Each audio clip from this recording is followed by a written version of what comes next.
അവൻ കൊന്നില്ലല്ലോ. അതിനർത്ഥം നിങ്ങളുടെ ഹീറോ തോറ്റെന്നാണോ? തോറ്റുപോയി. ഇപ്പൊ നിങ്ങളുടെ ഹീറോ എന്ത് ചെയ്യുന്നു? Will he give up? മുറിവേറ്റ സിംഹത്തിന്റെ ശ്വാസം ഗർജനത്തെക്കാൾ ഭയങ്കരമായിരുന്നു. What do you mean? റോക്കിയുടെ പേര് ബോംബെയിൽ മാത്രമല്ല, എല്ലായിടത്തും പാട്ടാ. ചിലർ 10 പിള്ളേരെ പിടിച്ച് തള്ളിയിട്ട് വലിയ ലോണാണെന്ന് പറഞ്ഞ് നടക്കും.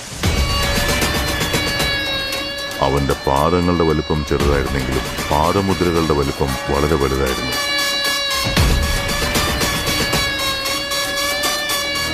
क्या चाहिए रे तेरे को? दुनिया